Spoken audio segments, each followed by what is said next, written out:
There's hardly anything involved. I don't think there's hardly any lines that are in the script actually in this cut.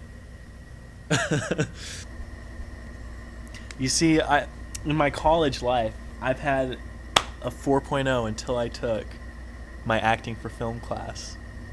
So I've got a negative cathexis with the camera being pointed at me because of that class, I only have a 3.967. You're not thinking about whatever it is that you think about, and you have a good time, and you live in the moment, and that's what you smile. I don't need to take this. You're supposed to be my friend, and you're just as fucked up as hell. Problem is, you don't want to admit it. I'm at least making an effort. At least got it. At least he's in my life. He wakes up in my house. I take his little ass to school. And then what happens, man? I deal with it. It's about more than that. Why don't you and I make this deal right now? Okay? Let me hear it. In my head, I hadn't really built the Greg story. Looking through the footage, I've been writing a lot of notes about the dialogue, and I was very surprised to see Josh's take.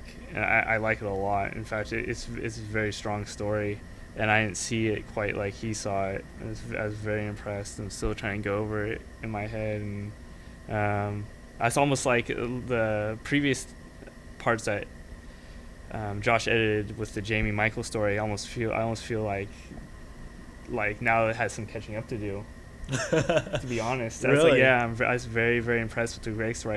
I really like the film. Feels like there's two parts to me. The beginning has a very distinct style, which is a very original style, which I'm really impressed because I enjoyed it a lot. But I can see connections between the two stories. We can even start weaving them, And I would like to see you even start looking at the dialogue between the two stories and see if there's parts that can weave together. Okay. Because it's all there, and that's what I'm amazed at.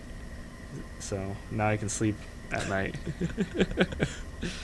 Good work, Joshua. Yeah, Thanks. Yeah, excellent job. With take two, it was a lot different because Eric was always there, and Dan too, wanting to see it, and a lot of times I didn't feel ready to show a cut, and so it's really nice to be able to take my time on this and feel like I'm ready to show something versus grimacing at every mistake when the director's there, like, no, it's not good. I know it's not good. You don't have to say anything. I'm still trying to fix it. This is the first time I've seen it all together without, checking it for an edit. Jamie and Michael's story really feels like it's moving, and most of Greg's story feels really stagnant. Like it feels hard to move in between the two stories because it feels like it moves and then stops, and then it moves and then it stops. And I didn't like it. It didn't feel like it was flowing nicely to me.